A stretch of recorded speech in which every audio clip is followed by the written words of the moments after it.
Hello friends, तो आज मैं आपको मसाला डोसा बनाने का सबसे आसान और इजी तरीका बताने वाला हूँ। इस तरह से आप डोसा बनाएंगे ना, एकदम क्रिस्पी बनेगा और इंस्टेंट आप इसको घर पे बना सकते हैं। घंटों तक बैटर को फर्मेंट करने की जरूरत भी नहीं पड़ेगी। तो चलिए रेसिपी शुरू करते हैं। सबसे पहले आपको यहाँ पे चना दाल चाहिए होगी। जितनी आपने चना दाल लेनी है उससे आधे आपने राइस लेने, कोई भी राइस का यहाँ पे यूज आप कर सकते हैं। और एक छोटा चम्मच आपने मेथी दाना लेना है। अब ये चना दाल का डोसा बनता है ना, बहुत टेस्टी भी होता है और क्रिस्पी बनता है। तो पूरे आपको टिप्स बताऊंगा कैसे आप इसको बहुत ही बड़े तरीके से घर पे बना सकते हैं। यहाँ पे दाल, चावल और मेथी दाना को आपने बाउल में डाल देना है और इसमें आपने पानी ऐड करना है। अच्छी तरह से इनको ना 3 से 4 बार धो लीजिए ताकि बाहर से डस्ट वगैरह लगी हो ना वो निकल जाए। तो ओके, देखिए अच्छे से मसल के धोना है। चावल टूटते हैं कोई दिक्कत नहीं है क्योंकि हमने इनको भिगो के पीसना ही है बाद में। तो यहाँ पे देखिए चावलों को धो लिया। धोने के बाद आप इनको ना गर्म पानी में 1 से 1.5 घंटे तक भिगो के छोड़ दीजिए। अगर टाइम है, जैसे आपने सुबह डोसा बनाना हो, रात को आप इनको भिगो के छोड़ दीजिए। अच्छे से फूलने चाहिए, ठीक है। तब तक चटनी बना लेते हैं। यहाँ पे 1 प्याज, 4 टमाटर, 2 कश्मीरी मिर्च लेनी है, 1 टुकड़ा अदरक, साथ में लहसुन का यूज़ करना है। अब घर के हिसाब से चटनी बना के दिखाऊंगा क्योंकि ज़्यादा क्वांटिटी में मैं हर रेसिपी में बताता रहता हूँ। तो घर में हम कम क्वांटिटी में बनाते हैं। तो कैसे बनाने, देखिए प्याज को आपने इस तरह से स्लाइस काट लेना है और इसके साथ में अदरक को भी आप थोड़ा सा पतला काट लीजिए ताकि अच्छे से पक जाए। टमाटरों को भी आपने इसी तरह से काटना है कि देखिए टमाटरों को गोल गोल मैंने काट लिया है। अब इसके बाद आपने एक पैन लेना है या कढ़ाई ले लीजिए। तो यहाँ मैंने स्टेनलेस स्टील का पैन लिया है। 2 चम्मच इसमें ऑयल के ऐड करेंगे। आप सरसों के तेल में भी बना सकते हैं। 2 आपने साबुत कश्मीरी मिर्च डालनी है। 1 छोटा चम्मच सरसों के बीज ऐड कीजिए, बहुत ही बढ़िया फ्लेवर देते हैं चटनी में। थोड़ी सी आपने रोस्टेड चना दाल ऐड करनी है या फिर पीनट डालना चाहे, मूंगफली वो भी डाल सकते हैं इसकी जगह। और इसके साथ में लहसुन भी ऐड कर देना है। गैस की फ्लेम आपने मीडियम रखनी है। मीडियम फ्लेम में थोड़ा सा दाल को आपने यहाँ पे ना शैलो फ्राई कर लेना है ताकि इसमें जो कच्चा सा टेस्ट होता है ना वो खत्म हो जाए। फिर आपने इसमें रफली कटा हुआ प्याज ऐड कर देना है। प्याज के साथ मैंने अदरक भी ऐड कर दिया है। अब गैस की फ्लेम आपने हाई करनी है और हाई फ्लेम में 1 से 1.5 मिनट तक प्याज को थोड़ा पका लीजिए ताकि प्याज का जो कच्चा टेस्ट है वो खत्म हो जाए। फिर आपने इसमें थोड़ा सा करी पत्ता ऐड करना है और करी पत्ते को मिक्स कर लीजिए। साथ में आपने इसमें टमाटर भी ऐड कर देने हैं और थोड़े से मैंने इसमें धनिया के डंठल भी ऐड किए हैं। इसके साथ में आपने नमक ऐड करना है। नमक से जो टमाटर है ना वो जल्दी गल जाएंगे। और अच्छा कलर लाने के लिए, थोड़ा तीखा करने के लिए आपने कश्मीरी मिर्च पाउडर ऐड करना है। ज़्यादा चटपटा खाना पसंद करते हैं, थोड़ी सी हरी मिर्च भी डाल सकते हैं। गैस की फ्लेम 1 मिनट के लिए हाई करनी है ताकि टमाटर जल्दी से यहाँ पे गर्म हो जाए। और उसके बाद गैस की फ्लेम आपने मीडियम कर देनी है। टमाटरों को थोड़ी देर पकने दीजिए। अब देखिए टमाटर पकने के बाद थोड़े से बिल्कुल ड्राई हो चुके थे, तो टमाटर गले नहीं है, तो मैंने इसमें पानी ऐड किया है। अब आपने 10 मिनट तक यहाँ पे टमाटरों को ना पकने देना है। चटनी अगर आपको लगे ड्राई हो रही है, थोड़ा पानी डाल के टमाटरों को गला सकते हैं।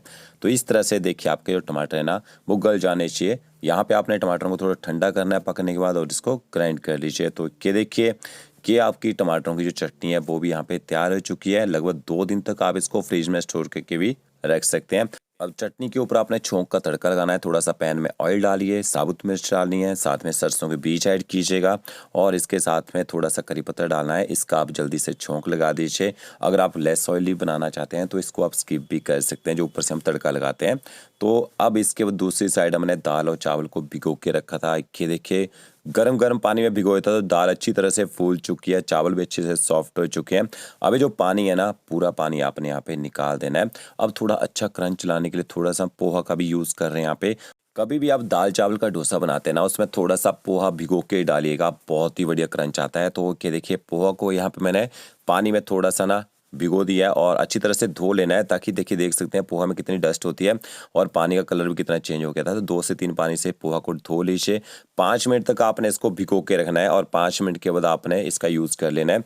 यहाँ पे देखिए एक ग्राइंडर जार लेना है और थोड़ा थोड़ा करके आपने ना दाल चावल यहाँ पे ऐड करने हैं और इसके साथ में पोहा भी सॉफ्ट हो चुका है। तो देखिए पोहा भी मैंने डाल दिया है और पोहा का जो पानी था वो मैंने हटा दिया था।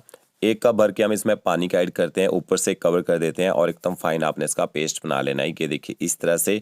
तो कि आपका जो डोसा का बैटर है ना इंस्टेंट बन के तैयार होता है और इसके जो डोसा है ना एकदम क्रिस्पी भी बनते हैं। जो बचा हुआ देखिए हमारा दाल चावल बचा था वो भी मैंने थोड़ा सा पानी डाल के ग्राइंड कर लिए और उनको भी यहाँ पे ऐड कर देते हैं। इतने बैटर में आपके 8 से 10 डोसा बन के तैयार हो जाएंगे। 1 छोटा चम्मच आपने इसमें नमक ऐड करना है। 1 छोटा चम्मच चीनी ऐड कीजिए। चीनी से ना कलर बेहतरीन आता है डोसा की नीचे वाली साइड में। थोड़ा सा बेकिंग पाउडर ऐड करना है। अब इंस्टेंट बना रहे हैं तो बेकिंग पाउडर की जरूरत पड़ेगी। टाइम है फर्मेंट करने का तो आप इसको ओवरनाइट छोड़ सकते हैं, बट अच्छी तरह से बेकिंग पाउडर को आपने मिक्स कर लेना है। देखिए इस तरह से आपने इस बैटर को लगभग एक साइड को ना 1 मिनट तक फेंट लेना है। इस तरह से आपका बैटर देखिए तैयार हो जाएगा। अब 5 मिनट तक इसी तरह से बैटर को छोड़ दीजिए। इसके बाद आपने एक पैन लेना है, उसमें ऑयल ऐड कीजिए। ऑयल को आपने थोड़ा-सा गर्म कर लेना है। थोड़ी सी आपने इसमें चना दाल ऐड करनी है। चना दाल जैसे हल्की सी गर्म हो जाएगी, साबुत मिर्च ऐड कीजिए, तोड़ के डालनी है मिर्ची आपने। इसके साथ में थोड़े से सरसों के बीज ऐड करने हैं। सरसों के बीज और चना दाल को हल्का-सा आपने यहाँ पे चटकने देना। अभी हम क्या बना रहे हैं, अभी हम मसाला डोसा का मसाला बना के तैयार करेंगे। थोड़ा-सा बारीक कटा अदरक और हरी मिर्च ऐड करनी है। थोड़ा-सा मैंने इसमें करी पत्ता ऐड किया है। अच्छी तरह से सारे इंग्रेडिएंट्स को आपने मिक्स कर लेना है, थोड़ी देर पका लीजिए। एक आपने स्लाइस कटा हुआ प्याज लेना है और इसमें आप प्याज भी ऐड कर दीजिए। गैस की फ्लेम आपने ना हाई करनी है। 1 मिनट तक हाई फ्लेम में प्याज को थोड़ा पका लेना है, ताकि प्याज का जो कच्चा टेस्ट होता है ना, वो यहाँ पे ख़त्म हो जाए। तो ओके, देखिए प्याज हमने पका लिया, अच्छे से सॉफ्ट हो चुका है। फिर आपने आधा छोटा चम्मच इसमें हल्दी पाउडर ऐड करना है। थोड़ा सा लाल मिर्च पाउडर ऐड करेंगे तीखा करने के लिए। आधा छोटा चम्मच आपने इसमें नमक ऐड करना है। अच्छी तरह से सारे इंग्रेडिएंट्स को आपने यहाँ पे मिक्स कर लेना है। थोड़ा सा हल्दी और लाल मिर्च पाउडर को पका भी लीजिए, ताकि हल्दी का जो कच्चा टेस्ट है ना, वो खत्म हो जाए। फिर आपने 4 से 5 उबले आलू लेने हैं, उनको आपने मैश करके डाल देना है और आलू को आपने अच्छी तरह से मिक्स कर लेना है। थोड़ा सा आलू को ना यहाँ पे भून भी लीजिए। थोड़ा भून लेंगे, टेस्ट बेहतरीन आएगा। और आलू को आपने थोड़ा सा मोटा मोटा रखना है, ग्रेट करके नहीं डालना है, मैश करके ही डालिएगा। थोड़े चंक्स रहने चाहिए। इसका थोड़ा सा पानी ऐड कीजिएगा। ये जो मसाला है ना, थोड़ा आपने गीला रखना है यहाँ पे, तभी डोसा के ऊपर अच्छी तरह से वो चिपक जाता है।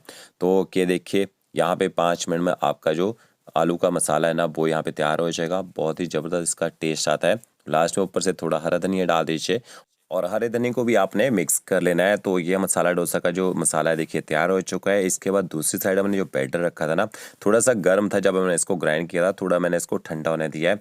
अच्छे से मिक्स करने और बैटर को आपने थोड़ा पतला करना है, क्योंकि ये बहुत ज़्यादा थिक है और इसका जो डोसा है ना, काफ़ी मोटा बनेगा अगर हम इसको ज़्यादा थिक रखेंगे। तो आधा कप आप इसमें पानी ऐड कर दीजिए। देखिए इस तरह की कंसिस्टेंसी होनी चाहिए, देख सकते हैं। अब आपने डोसा पैन लेना है। यहाँ पे मैंने नॉनस्टिक पैन का यूज़ किया, आप कास्ट आयरन में भी बना सकते हैं। पैन को हल्का सा सीजन कर लेते हैं। थोड़ा सा मैंने इसके ऊपर ऑयल लगाया है।